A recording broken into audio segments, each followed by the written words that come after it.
Right. Welcome back to Whiskey Moments Podcast. I'm your host, Paige McCormick. Joining me today, Landon Wall. What up? All right, man. We'll cheers it up. Yes, sir. Cheers, brother. Appreciate you coming on. Yes, sir.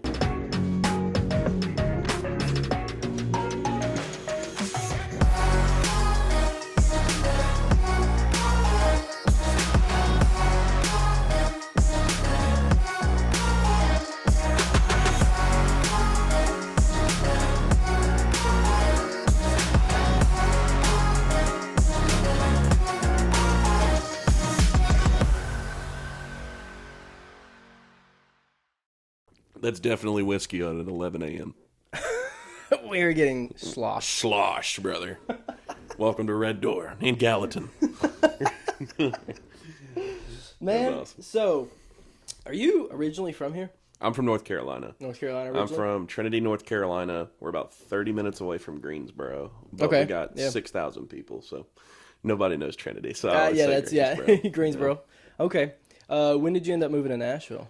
So it's kind of a process. So I started coming when I was 9, and I was here probably 3 weeks out of the month.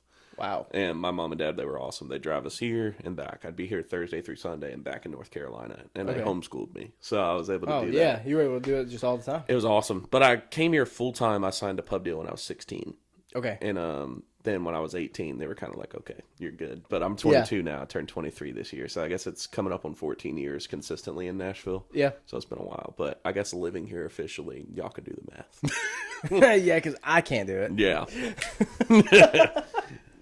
Okay, so when you were coming here when you were 9, what were you doing? Were you songwriting or singing or what? A little bit Definitely, initially, it was just for the experience of what Nashville was. Right. So I would come and I'd play on the street corner on Broadway. And I would literally open my little guitar case and I'd play a little 5-hour cover set on Broadway. And it was actually nuts. We went to the Guitar Center on near Vanderbilt, 100 Oaks. And I walked in and I saw this custom shop tailor. And I was playing a GS Mini at the moment. Like, it was a huge difference. I walked in and that thing, I think it was like $4,000 used. And I looked up, I was like, I want that one. And mom and dad were like, I don't know if we can do that one, honey.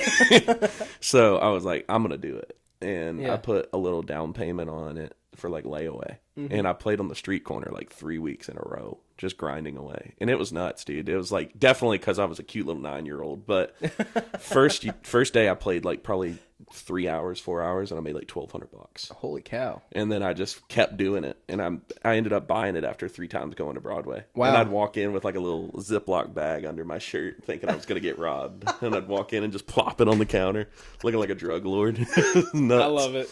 But yeah, man, Broadway initially was definitely, Nashville was just for the playing around. I played the Bluebird open mic a good bit, but I started writing more around when I was about 13. Okay. So, man, 9 years old it was 9, right? Playing on the corner. That's crazy. So when you were playing, were your parents just like hanging out? Yeah, they were security. They were security? They were just security, man. If there's somebody weird, they'd go stand in front of them. It was like, I remember the one time there was this weirdo. He kicked my mom in the butt, and my mom turns around. My mom's an angel, by the way. She is the sweetest person, but he kicked her in the butt, and I turn over and look, and I didn't see the kick, but I saw my mom 2 hands shove him over a velvet rope, and the dude's legs just kick up. He's just on the ground rolling. I was like, oh my gosh. That's awesome. But yeah, dude, they were security, and they would just like try to sell my merch and little CDs we had burned at home with a Walmart burner and stuff. Burning awesome. CDs, man. Those were the good days. I miss it, man. I'd use them as a Frisbee because I was a kid. I'd just be out there just whack. Listen to my music. Yeah, man. I'm aiming for the head. Just whoosh. So at that age, did you have any like originals? I wrote my first song when I was 6. So it was nuts. I started writing country music when I was 9. And my dad would write with me all the time. Initially, it was, I would be talking about how I felt and like a girl that I liked or something. And dad would be like, how does that make you feel? You're writing down stuff like a therapist. And then I would pick up my guitar. I would just summon in my hands and I'd start playing chords. And initially, I was more of a melody writer. And my dad would do lyric stuff and top line. But then as I got older, I learned from him a good bit. And just kind of learned both sides of it. But yeah, we had a lot of originals when I was 9. When I was 9, we went to NSAI. And we did the pitch to publisher, and that was the first time I got a song picked up by a publisher when I was 9. That's cool. It was nuts, man. Yeah, it's that's crazy. awesome. It's been a blessing. So when did you learn guitar?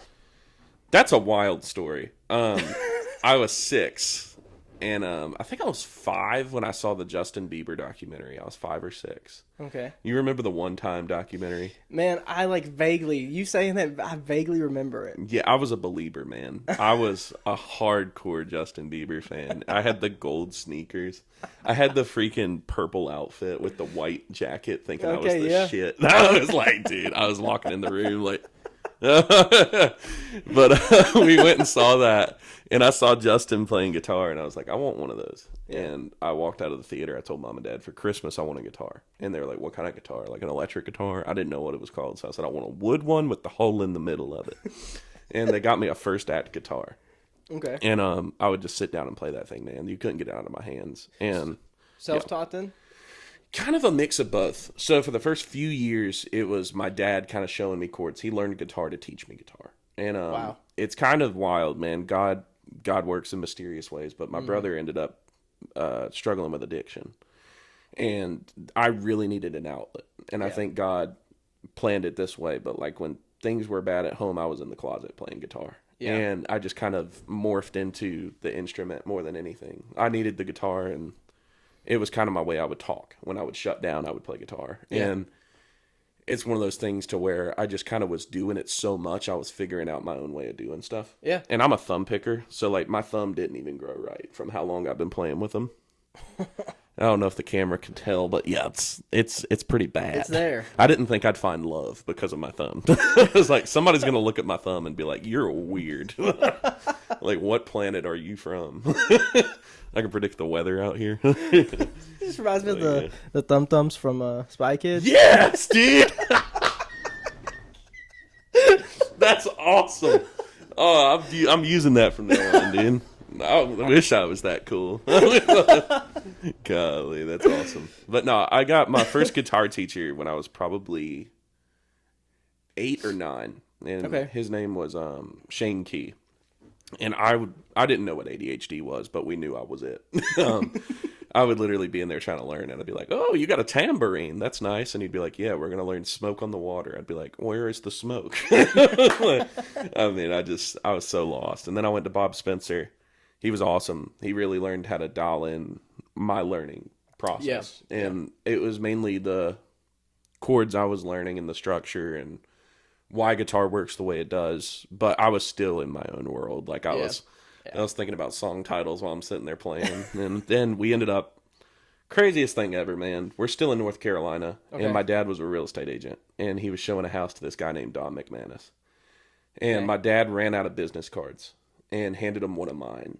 And just wrote his info on the back. And the guy, Dom, flips over the card and says, oh, your son plays guitar.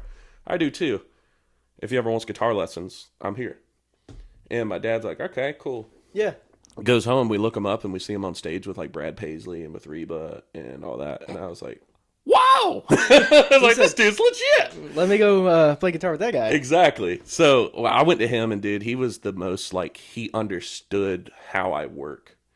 And how my mind processes. And dude, his teaching style was just incredible. Yeah. He took what I already learned, which I didn't really learn guitar properly, I guess you could say. Like, my G chord looks way different than most people's. But he helped me develop this thing where I can play lead and rhythm at the same time. So interesting. I delete the fingers that aren't really needed for the chord. So, like, I'll mute the A string when I'm playing a G and just use my middle and ring. And then I'll use my pointer and pinky to play melodic sections over the chord. And he called it spider fingers when I was younger. And he noticed I was doing that. And since I was on a thumb pick, these hands were free to do finger picking while this one was strumming. Yeah. And it was just wild how it worked, man. It was completely God kind of opening my eyes towards like, hey, your dad got you a thumb pick because he was tired of shaking the guitar like a maraca to get him out. But this guy knows how to make you play a bunch of really cool stuff that you didn't realize you would use one day. But I was learning jazz fusion and stuff like that. That's a lot. You've learned all kinds of stuff. Yeah. I was like, I'd sit in there and he'd be like, you're not going to understand why you're learning this today, but you're going to use it one day. And I can tell you confidently in the studio doing solo parts, I definitely do use some weird stuff because Yeah. I love mixing genres and genre blending. It's fun. Yeah. So when you're writing a song, do you think of like, do the lyrics come first or does the music come? Like, how do you? It definitely varies. Okay. So with some songs, like with story songs, typically they come from something I've lived through. Mm-hmm. So there's already a basis of like, if you think about it like making a pizza, it's like, okay, the tomato already existed. You just got to blend it up and make it into whatever it is. So like with my song, Honestly Don't Even Know, I was coming out of a really bad relationship and I literally drafted a text that I wished I could have sent to her. And that was my whole chorus. Yeah. It was, I honestly don't even know if you want to be holding me anymore now. I honestly don't even know if you want to be with me or be in this house. To tell the truth, I don't know you. Where'd the girl I love go to? Tell me, is this what love looks like when it's running out? Because I honestly don't even know now. And I wrote that down and I was like, that's a lot of freaking words. So being a melody writer, I kind of turned it into the stagger cadence. And I was listening to a lot of Alec Benjamin. Okay. Have you ever listened to him? Vague, like just a little bit. Not... Dude, he's sick. I listen to a lot of weird stuff for being a country music artist. I listen to metal. I listen to indie coffee shop pop. Like indie coffee shop pop. Yeah, What man. falls in that genre? Like Sasha Sloan, Alec Okay. Benjamin. Okay. Just some wild stuff. I guess before he became really popular, I would say probably Noah Kahn a little bit. Okay. But dude, the Alec Benjamin, like Water Fountain, Boy in the Bubble, all those songs, they really inspired me melodically. So with some stuff, I'll go in with a melody first, and then we'll just be like, all right, what lyric matches this? And there's the stupid songs where you're like, I gotta write this. Like I had my title Rosetta Stone, and it was hitting up Rosetta so I can get stoned. Rosetta's the drug dealer. It's like, I love it. There's stuff like that you'll do. It's fun, man. Songwriting's definitely a blank canvas. There's no, certain way to go about it, but you can always end up making the journey. It's fun. Yeah. I've heard, like when you are cutting a song, I guess, and the worst part is waiting to get it back. Yes. So are you a patient man when it comes to that? Or are you like Absolutely not. Absolutely not. If I'm hyped about a song, I want to hear it now. Yeah. And it's like my producer Utley, it's funny because I literally called him today. Before we got in here, we got a song coming out and we're wanting to play it live. And we just recently started dabbling into running tracks live occasionally. Yeah. And I was like, we did it last week, but we had the old tracks. And just the progression of that song, I'm so happy about. It's my new single, Ain't Doing Jack. It's coming out on the 15th. 15th. Man, Thank I've you. got it written down. That's what I'm talking about. But it comes out on the 15th, and I'm really hyped. I wrote the song in 2020. And wow. yeah, man. Well, that's the thing. I was underage for too long to sing about alcohol. So they won't even you can't even sing about it. I was in a deal where they wouldn't let me. Oh, and okay. I wrote that song, and I was so proud of that song. And I was like, that's the one. And then another version of it came out with the same title. And it went #1, and I was like, that's no longer the song for a little bit. So I had to wait and let that one kind of go down the charts a little bit. But There's now we're releasing it. another song that you have out that When the Whiskey Runs Out. Yeah. Andrew, I don't know how to say his last name. I want to say I know the song you're talking Janicow? about. Yes. I don't know how to say his last name. Sorry. But When the Whiskey Runs Out, I mean, I was like, I thought, like, when I first saw yours, I was like, maybe it's a rendition of his. And I really think yours came out first. Yeah, that one came out. That's you early were stages younger. of me writing about my brother. And, dude, I was just out of the voice change. My voice changed fast. Like, it was quick. I was probably 10. Yeah. And, well, I was probably 13. It started kind of gradual, and then the rest of it was down. I went from Mickey Mouse to Josh Turner overnight. Like, I went to bed with a sore throat. Oh, yeah. I was talking to my mom. I'm like, night, Mom, love you. And I woke up. I was like, hey, Mama. And she's like, what in the world? Where is my son?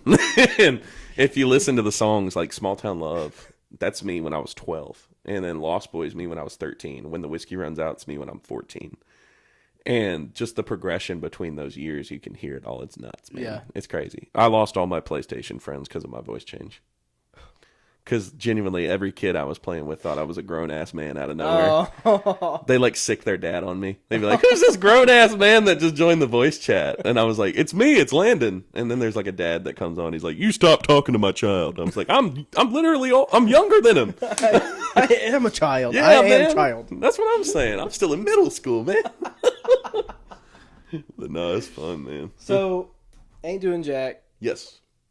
What's the, I guess, like, tell me, I guess, storyline behind that a little bit? Yeah, man. So, being in this industry, there's so many songs about that subject matter. Mm-hmm. And, you know, as a redneck, I Ain't Doing Jack is in my vocabulary as a permanent option. But then I realized at the time there wasn't a song about Ain't Doing Jack, the liquor, at the time. And it was kind of one of those situations to where, like, when I drink that, I become someone she doesn't like. So for that, I ain't doing Jack anymore. And it was kind of one of those situations to where in Nashville, you're always looking for a flip title. Mm-hmm. Like Michael Hardy is the king of it. And just trying to keep up with him because the talent on that man is unmatched. Just going in with a couple friends. I wrote that with John Pate and my dad, Ken Wall. And we went in and I had the title. And it was one of those ones where I didn't think we'd be writing that day. It was, really? I thought we were going in and writing like an upbeat, happy summer. Yeah. And then out of nowhere, my guitar summoned in my hands and I was playing a 1654. I was like, okay. But it ended up being one of my favorite songs. I've been playing it live for 5 years straight. No, well, 6 years straight now. And wow. It's been a lot of people's favorite song. It's just like, you just wait till I'm 21. This one's coming out. And, well, yeah, I saw the like the teaser videos on Instagram. Yeah. And I'm like, it cuts off right where I don't want it to cut off. Like, yeah. I want to hear it. Hell yeah, brother. Leave them wanting more. I hate it and I love it. Like I love. I'll text it to you. I got you. I appreciate it. I got you, man. See what happens when you have a podcast? You better start one. Dude, there's so many. I'm about to start one. Are you? Yeah, man. I'm doing a fishing podcast. There you go. Real country with Landon Wall. I go out on my bass boat with my buddies and songwriters and talk about how they write their songs and stuff. Yeah. It'll be fun. That'd be cool. Yeah, man. I noticed there's not really a lot of them on a boat. And I was like, I didn't really think it through how we're going to record it on the boat. But, we'll figure it out. We'll be golden. Yeah, you might have to use like the wireless. Yeah, the little DJI. DJI. Is that it? Digi? They make the drones and shit. They do make Digi mics. I don't know. Yeah. The little lapel mic. Yeah, I don't know how else you could do it because you got to have some source of power. Like for even that thing's so small, but it has to be plugged in. Well, the good news is my sponsor, Dakota Lithium, they make a power box, and I literally can plug in anything to it anywhere. Oh, well. It's pretty nutty. Yeah, so that helps a lot. You'll figure it out. Shout out to Dakota Lithium. Shout out to... You're going to have to make sure that nobody tips the boat over. That's a fair point. Well, it's a big boat. Oh, okay. Have you been on like when I think of bass boat, I'm thinking like aluminum, small, like you said, like, wobbly. I spent way too much money on this boat. Oh, okay. This is literally what the Bassmasters are on. Oh, I have a 20-foot skeeter. And I somehow convinced my wife to let me buy it, and I'm very happy she let me. But yeah, I probably should have listened to her and bought the house first. But well, I buy the boat. I'm like, all right, where am I keeping it now? Yeah, exactly. It's like, this was a good idea. That would be my problem. Being in an apartment, I would come home with a boat and be like, where do I put this? It pays to have a friend with a big cedar tree. Parking under the cedar tree, that's exactly. I would have to call people that have houses that are just friends and be like, can I please? That's how it is, man. I'll be like, can I plug it in for the night if I give you $20? I'll let you use it once or twice. Yeah, man. I'll take you out. Bring the beer. But no, man, it's fun. All right, so who do you pull inspiration from? Man, that's a hard question. That varies, man. Just from the universe, things going on in my life, music I'm listening to. It all plays a huge part. Like right now, I should probably write a song about having to let my Tundra get down to only 5 miles left in the tank. Because that happened to me, and I was heading here, and I was like, I gotta fill this thing up. $120 later. Jeez. Yeah. But you gotta have a big tank on that thing. Oh yeah, it's massive. Okay, man. I was about to say it's massive. I wish it wasn't. But yeah, and that thing is terrible gas mileage. You think I'm constantly uphill? Like it's bad. But honestly, a lot of my inspiration recently comes from my wife because she just spits out song titles constantly. Like she'll just be talking to me and she'll just wham. And I'm like, okay, writing that down. She's like, why are you on your phone? And I'm like, I'm writing down something you said because it might make money. I mean, this might get the house. Like, or a bigger boat. Oh yeah, well, that's what I'm talking about, brother. All right. Who would you put up there as your Mount Rushmore for country music? That is tough. It's always tough. Firsthand, there's 4 on Mount Rushmore, right? Or is there 5? Okay. There's 4. Homeschooled education. Love you, Mom. I would say Randy Travis. Oh, yeah. I love Randy. I met Randy. That's I cool. played a foundation show, and Randy was front row, and I had to sing Forever and Ever Amen for Randy. And I was so scared. I was about to say nervous. Yeah, he followed me on Instagram. That's one of my proudest moments of my life is Randy Travis follows me on Instagram. That was nuts. I'd say Randy Travis. There's going to be a throwback. Bill Anderson. Oh, dude, one of the Opry greats. Okay. I would say definitely George Strait. I love George. And, man, this is honestly just because of how sweet he was to me. I would say Lil Jimmy Dickens. I met Lil Jimmy when I was 9 years old in the Opry parking lot. Really? And not Opry parking lot. Music City Bar and Grill. Right by the other scoreboard by the Opry. Okay. And I was driving through there. I was really in touch with older country at the time because I was in a TV show called Kids Take Nashville. And I was like doing a bunch of stuff with them, and I was listening to a lot of older music and Made the Bird of Paradise Fly Up Your Nose. I'd been listening to that one a bunch, and this is like 50s country. I'm like, dude, you got me beat. I'm like, I have no idea. Yeah, this is 1950s country, and I saw him, and I was like, that's Lil Jimmy Dickens. And my mom and dad pulled over, and I was just looking at him from the car window, and he goes like this. And I was like, cool. Okay. so I hop out the car. I'm walk on over. I'm like, how you doing, man? I take a picture with him. I was 9, and I was almost as tall as him. He was like Lil Jimmy was probably 4'9", 4'10". Wow. But, man, I still look up to that dude. Like, he was so sweet to me. Yeah. He took a picture. He was like, what's your name? And I told him, and he was like, I'm Lil Jimmy. And I was like, I know. But no, man, he was awesome. Like, I'm Lil Jimmy. I'm Lil Landon, brother. But no, man, he was an angel. That's probably my Mount Rushmore, man. I know that there's so many people that have been substantial to the genre, but just for people that have crafted me and made me really fall in love with country music, I would say those are probably my troubadours. Solid 4. Yeah, even though there's one of them I don't know. Yeah. So. Dude, you need to check him out. He's awesome. He was funny. He is funny, man. Yeah, that'll be good. I'll do that. You've met quite a few people, like, oh yeah, downtown as far as, like, for being here for so long, right? Yeah. Yeah, like, I scrolled really far back on your Instagram. Oh, heavens. I found a picture of Kelsey Ballerini. Yeah. Yeah, man. She's cool. I was 13 when I met Kelsey. And I had wrote the response to Peter Pan.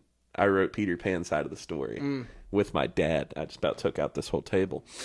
And I wrote the response, and we posted the video. We didn't think much of it. And we woke up, and it had, like, I think, like 500,000 views overnight. And Kelsey had seen it. What was that posted on? YouTube.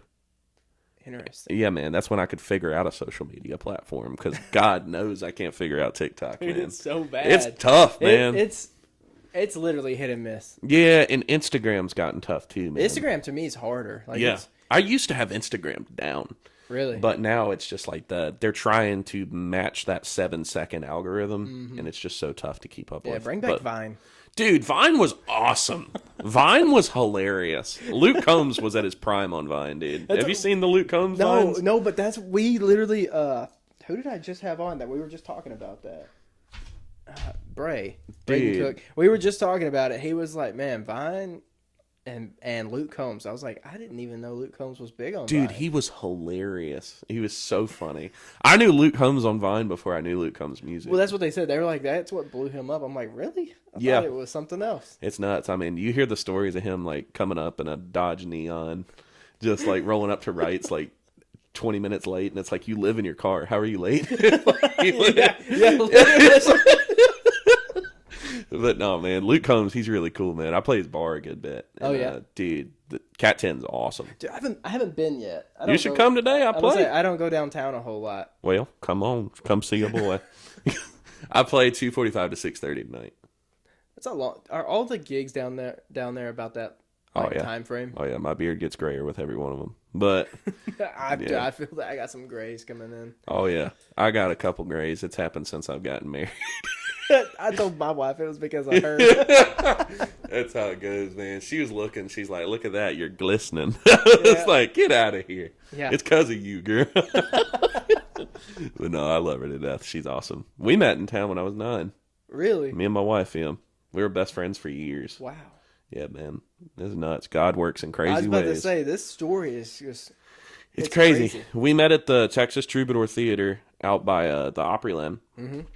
We were playing. I was playing Ed Sheeran's song in the corner when she walked in. I was playing Thinking Out Loud. And that's how you swoon them over. Oh, yeah, dude. She walked up. She's like, I love that song. You're like, I know you do. She's like, look at that little ginger kid in the corner playing Ed Sheeran. She rolls up and she's like, hey, can you teach me how to play that song? And I was too scared to talk to her, man. I was like, she was gorgeous. It's like this blonde in a fedora. I was like, dude, I got to talk to her. And she comes over and talks to me, and then I was so shy. Like, I was barely opening my mouth. And then she went on stage, and she had the voice of an angel. She was in a duo with her sister. And she came back off the stage, and I was like, you sounded great. And I was just this really wacky kid. And then I played, and I was too scared to talk to her for the rest of the night. And I was leaving, and she chases me out to the parking lot. And she goes, hey, can I get your number? And I was 9. I didn't have a phone yet, so I gave her my mom's phone number. And I would talk to her on my mom's phone. I love that. It's crazy, man. It's been a blessing. She's awesome. She's my best friend. She's an artist, too. I was about to ask, does she do music? Yeah, she's sick, man. Her name's Haley Nixon. She's really good. She just released a music video for the first time. She just started her solo career. Okay. And dude, she's killing. She's awesome. Before that was the duet? It was a duo, yeah, with her sister. Yeah. Okay, that's cool. Yeah, man. So you got music all around you. Everywhere. So your dad helped teach you. Was he into music before?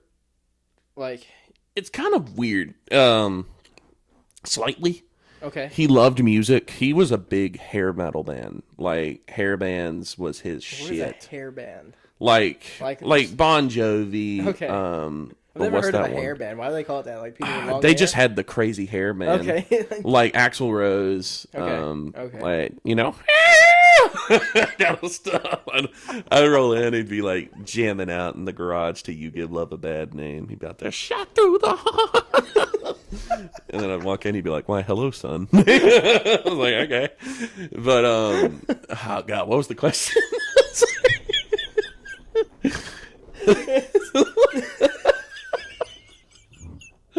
This is ADHD for you guys. I love it. This is the best episode yet. Yeah. I forgot how I asked the question. And if your dad did music before. he would like parody songs with his buddy Kirby at work. So like they would do like, what's that song? It's an older song. It's Holder of a Broken Heart, I think. Holder of a broken heart. But like he would make fun of Kirby's Fiat, so he'd be like, Fiat with a broken part. He would like just mess around like that. Yeah. But when I told him I wanted to do music, he really zoned in and was like, okay, I want to learn how to write songs so I can teach Landon. Because a 9-year-old country artist isn't going to be able to sing covers all the time. So we would change like words to like wagon wheel originally. We'd be like, caught a trucker out of Philly, had an ice cream float. Like we would just make them kid friendly. Yeah. But like I'm probably going to post it eventually. But like I have one that's in my restricted videos on YouTube of me when I was 5 singing a song me and my dad wrote for my mom.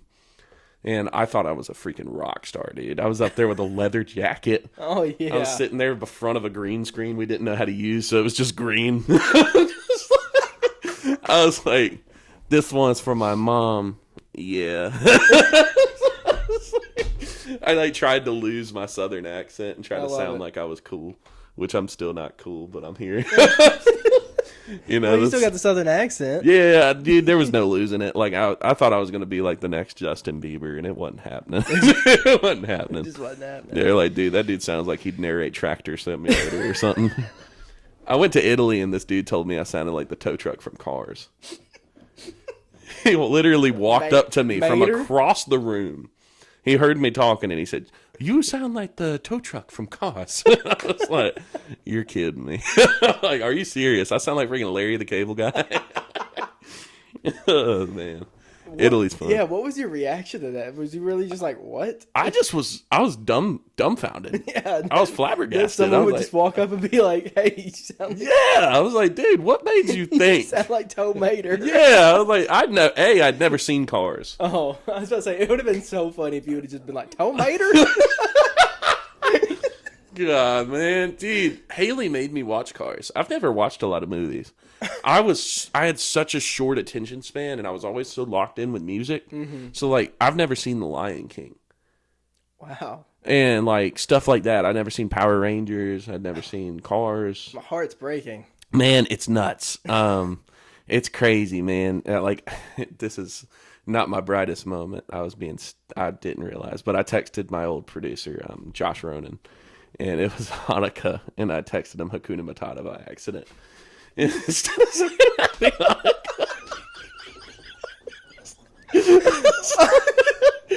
Honestly, I might start doing that to people. Yeah, he's like, what the hell?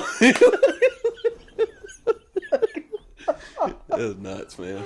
Oh my god, I hope AI clips that. Oh yeah, man. Nuts, man. Oh, that's funny. But no, I need to definitely start watching some more movies. But no, I was just really confused. You gotta start from you gotta go watch Power Rangers. Power Rangers? I'll send it to you. Please do. Dude, I tell you what, I was sitting at Tenerife with my buddy Ty and Chris, and we were sitting there, and it was just, Chris was talking about Power Rangers. And he was talking about the different ones, and I've got them up here. Do you really? Dude, check that out. Damn. Those are the OG ones, though. He was talking about them, and I was like, yeah, I know they can fight and stuff, but, like, you know, I didn't know about them. And, yeah, Chris Young is passionate about some Power Rangers. He's very passionate about some Power Rangers. I love it. Still talking about it when we were on COD that night. He was like, I can't believe you don't know who they are. I was like, yeah, man. It does kind of break my heart that you don't know who they are, but you will. I'll learn. You'll learn. I'll learn. All right, let's do a Would You Rather. Okay. All right. Would you rather ride a mechanical bull on your next album cover or shoot the whole music video at a Waffle House? I'd rather ride the mechanical bull on the cover, man. Have you ever listened to Bill Murray? Yes, slightly. So, have you seen his newest album cover? Mm-mm. Dude, he's hilarious. I listen to a lot of Bill Murray. I think that would be the most iconic album cover of all time, dude. If I'm just up there just... We can make it happen. We can make it happen. Hey, Landon, let's find one. Where is there one? Whiskey River? I don't know, actually. Y'all comment below if you know where we can find a mechanical bull. Because I'm riding it. Pause. I may end up riding it. Mega pause. We're both gonna ride it. Pause. Pause, brother. Golly. Woo! All right. You're a Gold Peak man. You're a gold... I am. Oh, this is the best podcast I've been on in a while. Oh, I appreciate it. Yes, sir. All right. What would you... Oh, yeah. I gotta find a mechanical bull. All right. Oh, yeah, man. What would you say the rest of your 2026 goals are? Since we're not quite halfway through the year yet. This year's flown by, man. We're close. You know, my biggest goal, and we've been able to keep up with it, is consistent music releases. Okay. You playing the singles game as far as that? Okay. Playing mainly the singles game. Eventually, I want to do an album, but honestly, man, I'm just trying to kind of establish my fan base. It's kind of been one of those things to where when you start so young, you change, and people aren't used to that. Yeah. And they're like, oh, I thought you'd be that cute little kid forever. But then suddenly, you know, your songs have curse words in it or this, or you have tattoos, and then You're people talking are about like, drinking. oh. Yeah, exactly. Yeah. And then like the old ladies are like, he ain't who I used to know, you know? And it's like, he ain't the believer anymore. Yeah, like he doesn't believe. But like the thing is, I love everybody who has been on this journey, man. It has been insane. Like from my first, when I was 12, I played Stevie Ray Vaughan in the back seat of my mom and dad's car, and that video got 8 million views, and just stuff like that. That's crazy. And it was nuts. Like out of nowhere, my Facebook was maxed out on friends, and then the next year's the Kelsey thing. And when I was 11, Hunter Hayes, he invited me to play in front of 22,000 people with him, and it's like, dude. My life has been insane. God has been so good to me, and I'm so grateful. So you did that? Yeah. How nerve-wracking was that? Dude, you're going to laugh at this. It is the most comfortable I've ever been on stage. Really? The bigger the audience, the more comfortable I am. That makes sense. It's... In a roundabout way, it makes sense. Yeah, right? Like the Bluebird, I've played the Bluebird so many times. I'm in the Bluebirds documentary, but I am still terrified of that place. Like when I step on that stage, I am instantly... It's like you have a million people, like 6 people looking at you intensely is far more scary than a million people passively looking at you. Right. It's way more intimate. Yes. Like you have because you care more about what the 10 people around you think than 22,000, because there's 22,000. If 5 people aren't listening, 5 people aren't, like, you're not going to notice. Exactly. And it's a sea of people. So it's not like you can see their eyes and what they're seeing. Right. Like you can really tell when someone's listening at the Bluebird or the listening room. Like I can literally, I see that dude in the back of the room. Like this dude sucks. like this is Nashville. He sure as hell ain't Deacon. It's like, dude. I'm like, well, Chip likes me. But no, dude, it's like the most scared I've been for a show is coming up. I'm playing my first show in my hometown in 7 years, and that is so scary to me because it's me coming home. Mm-hmm. Hey guys, this is what I've been doing, and the reason I miss so many family reunions and all this. It's like it's very intimidating. Yeah, and it's very scary, but I'm really excited because I mean we're about to sell it out. I think we got 40 more tickets available. That's what I was about to ask. Is it like a bigger venue? It's not. I mean, dude, the thing is, social media, it makes you hyper aware on yourself and overanalyze everything. Mm-hmm. Like, it's a little venue with like I think 150 people, which is like I'm so proud that we're able to almost sell that out. And but it's just starting from the bottom, and it's humble beginnings. Of course, I want to eventually sell out big venues, but you got to start here. You got to have those people tell their friends, right? And I'm excited for that process to really start. I've never really gotten to do a lot of road shows. Excuse me, Gold Peak. And but it's just starting this process has been something I'm so excited about. Erica, you've been talking to her, my manager. That was a crazy thing. I was talking with an agency for a second, and she was the one who introduced me over there. She was at the agency, and then she left the agency, and now she's managing me. And that's been an absolute blessing. Yeah, it's awesome. But it's been crazy, man. It's just trying to sell out those venues as much as we can. We did one up in Virginia, and I think it's 400 cap, and we sold that out 2 nights in a row. That's awesome. So that was pretty cool. That was on the Nashville songwriting round that we do that travels, and that's really dope. And it's a cool way to introduce my music to people in a passive way. Yeah. So they really get to see who is Landon Wall. That's me with a guitar and a little stomp pedal just playing my music. Yeah. And but then I come back to that town with my band. And that's the pretty cool process is people getting to see like, oh, crap, this is actually like a rock show, not just a singer-songwriter thing. So it's pretty cool. It's fun. So I know you said you're going back to North Carolina, play the show. So do you guys go back there? Are your parents here now? My parents live back in North Carolina still. They do. So I'm the youngest of 6. Okay. So it's a lot. So there's a lot of family. Do you go back often as far as like just going back to visit? I try. It's kind of one of those things where it's really hard because I want to go home as much as I can, but then again, this is my job. So as far as with money, it's expensive to go 7 hours, and it's 7 hours there, 7 hours back. And those days I'm there, I'm not able to play shows, and it's really tough. I got a song coming out about it, coming up in the next few months called 336, and that's my hometown area code. Okay. And dude, that is one of my most personal songs I've ever written in my life. I cry every time I play it. Yeah. But it really does kind of explain the whole like I love my family. It's in no way intentional, but like when I go home and there's inside jokes that I don't know and stuff like that, and I show up and I'm like, oh man, like I kind of feel like an outsider sometimes. Yeah. Because it's like, dang, I missed my nephew's birthday and I didn't go to my niece's play, or I didn't get to do this, or you know, my niece just got born and I wasn't there. Right. Like, you know, it's kind of stuff like that that's really hits hard. But I try to be there as much as I can. Yeah. Okay. But yeah, it's a lot. It gets lonely in Nashville, I'll say that. Dude, but it does for sure. That's which my family's quite a bit closer than 7 hours. They're like 3.5, 4 hours. Yep. But yeah, my brother has 5 kids, and so all boys. Yeah. All nephews. But God, like, I bet that's crazy. It Oh gets my wild. Gosh, 5 boys. I'm just thinking about me and my brother. My gosh. Yeah, it gets wild at the house. But it's like you see them like at Christmas and Thanksgiving, and that's and they grow another foot. Yeah, like, and it's like, oh my god, they're my height now, and I'm like, what is happening? The last time I saw you, I could pick you up and throw you in the air. Isn't that insane, man? It is so crazy. So yeah, I'm right there with you on that, and it should be a lot easier for me because it's a lot closer. But yeah, it's hard. Dude, it's life. You make your plans, you'll hear God laugh. There's so many things that we're chasing in this world. And, you know, the thing that I've realized about myself is I'm never going to be truly satisfied with where I'm at in my career because I'm always going to want to get to the next level. Right. Even I'm doing things that I prayed for right now. Like, I live in Nashville. I have a pub deal. I'm married. I have everything that I've ever wanted, and I'm so grateful, but I'm still grinding towards the next step.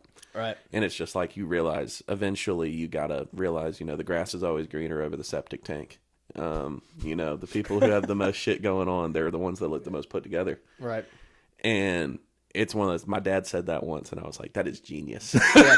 Like, that is, yeah. It's so smart. But when you really get the chance to slow down, I love it so much because when I go home, I'm just me. You know, it's like, it sounds crazy, but like I won't even turn on the radio sometimes. I'll just go home and get away from all of the Nashville hustle and bustle. And it's nice to do that. It's sometimes. so nice, man. Yeah, and just like put your phone down and like not. It's the best, man. Not have to worry about it. Who cares if it rings? Like. Yeah, I'm home. I'm home for about 5 or 6 days, and I'll just sit there and fish, talk about the Carolina Panthers and how we might make it to the Super Bowl, but we know we're not gonna. Yeah, it's the best. I love home. Yeah, it is. My mom and dad just got a new house. Actually, they moved out of my childhood home I've lived in my whole life, so that's been a little different. Yeah, yeah. It's weird because I don't know where the plates are. Stuff like, you know, like it feels like you're at a stranger's house. Like when you're like sitting there opening everything, you're like, no, that's Tylenol. Yeah, that's my parents retired last year, 2 years ago. So I actually see them more than anybody because anytime me and my wife plan a vacation because we don't have kids yet, they can just go. That's awesome. Like if they want to. So that's amazing. They just pack up and go. And like one day, we decided a couple years ago we wanted to go to Salem, Mass, just to like during Halloween time, just to see what it's about. I bet that was slick. It was fun, and I told them, they were like, "Let's go, let's book it." So we booked a week. We all went to we flew into Boston. They drove because they like, oh my God, they have like a camper, like an RV. How far was that? It was far. I think they took them a couple days. Golly. Oh my gosh. So they drove and then picked us up at the Boston airport. Damn. That's insane. Well, when you have time, you just, who cares? Yeah, but still, I don't like driving that much. Yeah, me either. But they do like the fact that they can just like, mom can sit in the seat and dad can like take a pee in the back of the RV and they don't have to stop. That's like the perk, right? Of having you can do that on a plane. That's fair. You can do that on a plane. You know, I've never used the bathroom on a plane. I'm too scared to. What? Too scared. It's like you're scared you're gonna like slip on it or something? I just see movies and everything bad happens. Sitting there looking like Bellagio. Ow, God, in my head. Ow. You hit it on the mic? Yeah, dude. Ouch. You know, you're sitting there like. God, that's awesome. No, man. I'm gonna have to try that, I guess. The fountains of Bellagio. This next move I learned from Landon Wall. Oh, dude, I was on it once. I flew to Italy, and that was 11 hour 11-hour flight. Ugh. And we flew economy because we're songwriters. And, dude, let me tell you what. That was the most scared I've ever been to use the restroom. It gets turbulent over the ocean. No, I believe it. So I was sitting there, going to the restroom. I only went once the whole flight because I had these two buff dudes next to me. And I was like, I don't really want to have to ask to get up. I was like, I don't want to mess up Dwayne "The Rock" Johnson, Golly. But no, dude, I got up and I was in there, and then we hit some bumps, dude. I was sitting in there just all bracing us. I was like, fighting for my life, man. I was like, good God. It felt like I was on a mechanical bull, but it was a 777. That's a big jet. That should be the cover art. That's what I'm talking about. Me in there trying to freaking piss. Oh, we got so off topic. Oh, yeah. I think the original question was, what were your 2026 goals? I'm dead, man. 2026. Consistent music. I was about to say, I think you told me that, yeah. Consistent music, touring, not pissing on myself in an airplane. I'll second that. Yes, that is also the rest of my 2026 goals. Exactly. That's what I'm talking about, brother. Friendship. Riding a mechanical bull with my boy. Not pissing on ourselves. Yes, exactly. Only after. Because on it would be gross. Yeah. That's where you cross the line. I'm going first if that's the case. It makes it harder to hold on. It's a challenge. It's like riding a mechanical bull in the rain. And also, just, how did we get here? Just releasing music, man, playing shows, fishing a bunch, and just continuing to do the damn thing, man. Yeah, man. It took us 25 minutes to answer that. Yeah, brother. That's what I'm talking about. All right. I got another would you rather for Let's do it. We're taking the scenic route, baby. All right. Would you rather collaborate with your favorite artist but never release the song? Oh, God. Or have your favorite artist write a song about you? Ooh. Oh, God. That's really tough. Oh, my gosh. I'd say collaborate but never get to release it. Because I could still listen to it. You can still listen to it, right? I could still listen to it. I'm a weird dude, man. I mean, just imagine people being like, dang, that Landon Wall dude, he's weird as hell. Like, especially if they say you by name. Oh, yeah, that dude wants to piss on a mechanical bull. It's like, of course I don't want to, but like if they just take that out of context and put that in a song, it's like, how am I supposed to tell people otherwise? Very true. You know? So who would you collaborate with? Who your favorite artist, hands down? Man,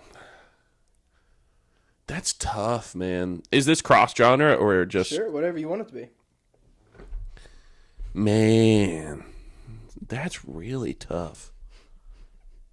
I would say right now, honestly, probably Bill Murray. Okay. They did the Empty Handed with Dylan Marlowe, and they did one with Mitchell Timpany. And dude, I love when they cross that line. Are you a fan of rock or anything like that? Some. You need to check them out. They're funny. Okay. But I just love the energy that they bring. Yeah. It's kind of like a Lakeview effect. Oh, yeah. But with like slightly more comical effect. They're hilarious. Yeah. Before we leave, I got to show you one of their music videos. They're funny. Yeah. But Bill Murray would probably be one of my dream collabs right now. There you go. Okay. And you just can't release it. Yeah, that would suck. But, you know, I'd listen to it. I'd be in there like, this thing's dope, dude. It never leaves my JBL system. I got one more would you rather, and I was reading it a minute ago. It just made me laugh. So I don't know how this is going to go. Okay. Would you rather your only mode of transportation be a donkey or a giraffe? Holy shit. A donkey or a giraffe? God, that's tough, man. Golly. Jesus got around on a donkey, and that's pretty cool.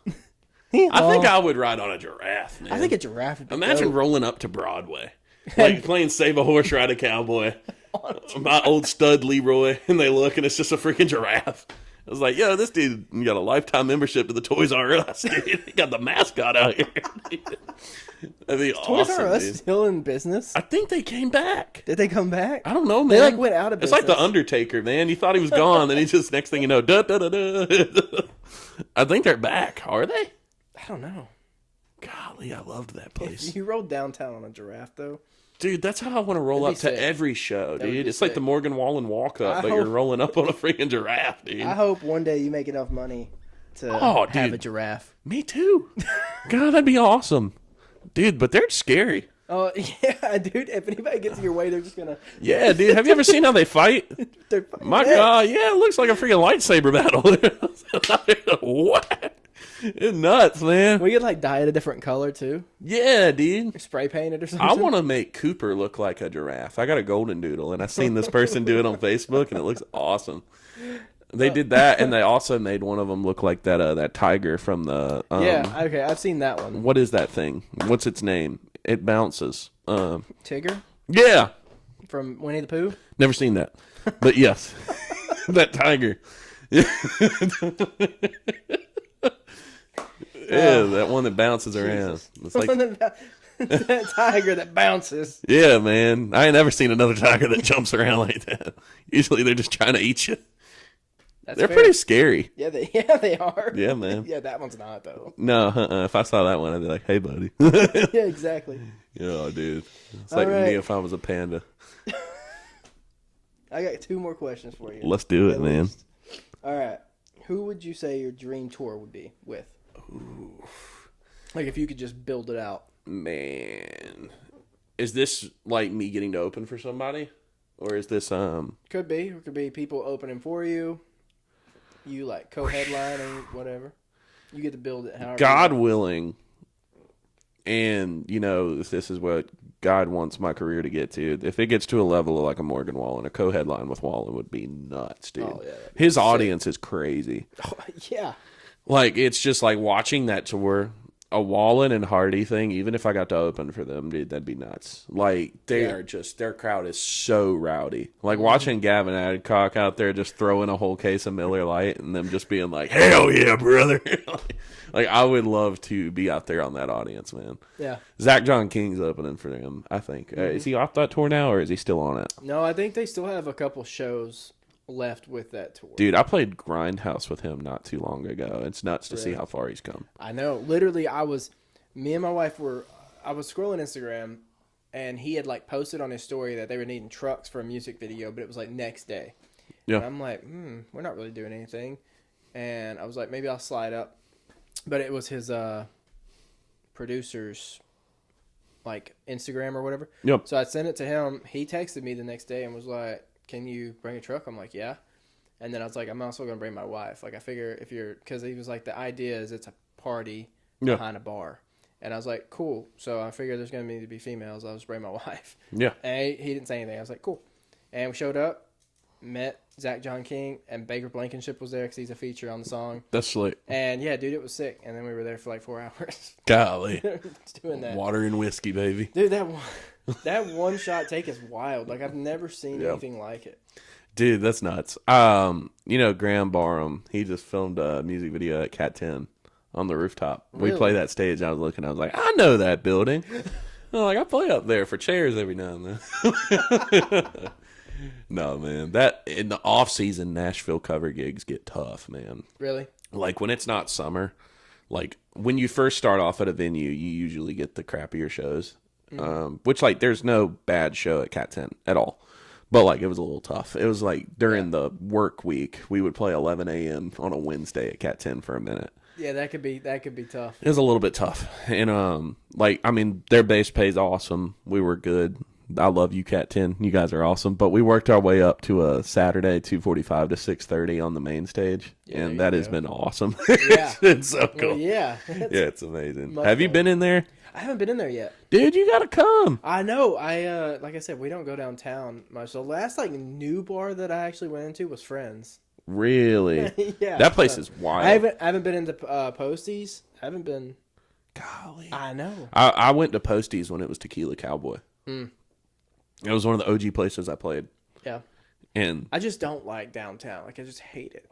I don't like it either, man. But it's just so crazy. The worst part is that it's like, for you or any musician, that's like the heart of like where you got to be, at least. That's where the money is. That's where the money is. At least for now, For right? temporary, yeah. And the cool thing is, like, Cat 10, dude, they care. Yeah. Cat 10, genuinely, like, they're constantly in the in-ear monitors. Like, is the mix good? Yeah. Everything sounds great out here. And when you play that main stage gig, it feels like a stadium show, man. Like, the stuff they put in that stage is nuts. Like, that's awesome. Luke made that place nuts. You got to go one day. Well, he knows. I mean, he probably was playing. He was playing down there. Yeah. So he knows. Yeah. So someone like that started out like doing that knows how to make it. Like, and he knows how to pay people. He knows like the whole. Yeah. You know. He's awesome, man. A lot of kids when they walk in there think I'm Luke Combs. That's funny. Like, when I don't get my beard groomed for a little bit and it grows out and gets bushy, dude. I had this dude. He was drunk. He had a conversation with me for 10 minutes thinking I was Luke Combs. He's like, "Your bar's awesome." Thank you, brother. Yeah, he's like, "I love your bar. I love that song you had. There's not love in Oklahoma." I was like, dude, I am not Luke Combs, brother. I'm not even in a PFG shirt. Like, I'm just sitting here in a Dale Earnhardt shirt. That's true. That is like the key. Yeah, if I'm ever looking at a dude, is this Luke Combs? Well, let's look at the shirt. Yeah, is it a PFG shirt? I watched an interview with him the other day that he was like, I probably have 50 of this same color shirt in my closet. That's I'm like, awesome. I'm like, what is your closet just monocolor? Like, it's just one color. Oh, I bet. And it's I just the same guarantee shirt. you it is. And like when he's on stage, does he sweat so much that like he just throws that shirt out? Or does he like go side stage and switch shirts? That would be nuts. What if he has like 10 shirts? Yeah, like he has like a guitar rack full of PFGs. Every time he comes out and you're like, why is he not sweating? Like, how is he? Yeah. How's he doing that? Oh, dude, I'll tell you what. He's like me. He's a watch guy. Oh yeah, that's true. And dude, it's funny to see like a PFG shirt with like a $50,000 Rolex. It's like, oh my gosh. It's like that outfit alone is 50 grand and all of it is the watch. It's like, that is nuts. Of course I can't afford a $50,000 watch, but I wish I could. Oh dude, that'd be awesome. I'd probably buy a bass boat first. Honestly, if I had $50,000, a watch is the last thing on my list. Yeah, I'd say I would probably get like a humbler watch, probably like buy a house, pay off credit stuff, and then Exactly. get a damn watch. That's me. I'm good with an Apple Watch. Man, I really love the what's the word I'm looking for? Intricacies of a mechanical watch, like automatic versus mechanical, all that stuff. And it's probably just ADHD because I look at it and my mind has to process a lot. Yeah. And it's kind of weird, man. Like with simple task, I struggle. Like in a Walmart, I almost shut down. Like my wife is with me. Yeah, dude. Like the fluorescent lights and everything in that environment, I instantly am like, whoa, my God. I'm just like, I start walking in slow motion. Like I'm struggling, man. Like I look like I just took a Xanax and I'm just in there like. Tripping, dude. Oh, yeah, dude. I'm just in there just taking my shirt off. Did you say stripping? Is that what you said? Oh. Tripping. He said stripping. I'm like, why? I was like, where did you get I thought you said stripping. I was like, yo.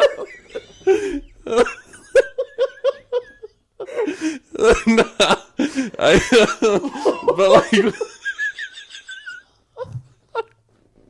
oh, God. I thought, well, on the bull.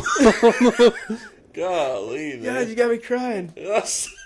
Oh, that was hilarious. Like, why am I stripping? I was like, why are you ripping your shirt off? It's not like you said stripping, man. Like, my new career if music doesn't work out. Stripping at Walmart. Catch me at Deja Vu. Oh. Golly, man. Jeez. Oh, All yeah. right, I have. Who is your? You've probably already answered. Ow. Damn. You've probably already answered this. Who are like your current favorite artists as far as like who are you listening to? You know, who are you listening to right now? Like when you get your Tacoma and you plug your phone in, what are you listening to? What do you choose? That's a good question. I've gone back to old school Hunter Hayes recently, like Storm Warning, I Won't Crazy. Did he have a song called Wanted? Yeah. Wanted was one of his biggest ones. That one's That's a what I thought. monster hit. That's an older one though. Nick D. I've been listening to him a good bit. Nick D. Yeah, man. Yep. Nick D and Connor Price. Mm-hmm. They be doing a lot. They're cool, Their man. videos crack me up. They're hilarious. They're so random. Dude, I don't know how the hell they were bouncing that ping pong ball for so long. Have you seen that one? They're doing their verses trading off. And they move. And they're moving with it. That's what's... Like, I could do the ping pong and probably, like, stare at a camera and, like, do the words if I knew them. But they're moving them. But moving, like, actually moving is insane. It's nuts. Hardy. I listen to Hardy a good bit. Yep. Alec Benjamin. If you're getting heavy, I listen to a lot of Knocked Loose. Knocked Loose. Oh, yeah, man. Arf, arf. And they're swimming in the circle pit. That is not my scene at all. Oh, dude, I got to take you to a metal show. Absolutely not. We'll be in there on the mechanical bull in the middle. Yeah. Yeah. Oh, gosh. Yeah, I listen to a lot of different stuff, man. It's, there's this one band that I recently found on Facebook, and they're... God, I know, right? This is where I find my bands. That's crazy. I sound like an old man, dude. I was looking on Facebook. I was scrolling my news feed on Facebook. Man. I saw them when I was looking. I was really trying to look on Marketplace, and I just ended up on the For a boat. Yeah, I was looking for Live Scope. But I looked on the left side, and there was this band, and they were sitting around in a circle. I don't know the name of the band, but they got a really cool song called "Knock 'Em Down." And I started listening to that. That told you nothing, but yeah, I like that band. Knock 'em down. Knock 'em down, baby. So, is it metal? Metal band? No, they're not. This is literally like an indie pop band. Oh, okay. I listen to so much different over. Yeah. music, man. It's my mind is practically my music taste. Like it's constantly all over the place, and I listen to everything, man. There's something for everything. When you listen to like indie pop stuff, do you ever think like, I want to write a song that like sounds indie pop ish? Yeah, I've written some pop stuff with a couple of my friends too. Have you? So like my buddy Carson Mack, we're childhood best friends. Okay. We grew up in the same neighborhood, and I have one with him called "Make This Last," and it's definitely pop. And it's kind of got that modern Alec Benjamin-esque thing to it. What's that girl that has that song That's So True? Gracie Abrams? Her dad is the creator of Star Trek. Wow. Yeah, Gracie Abrams, I think. That sounds familiar. That song, "Do you think she's so cool?" Oh, yeah. Okay, I do Dude, that song is so catchy. I just needed you to sing it to me. That song is so freaking catchy. I was sitting in my truck like a white girl, just in there freaking just... Oh, this is a banger, man. And the next thing you know, all they hear is, "I wrote a song!"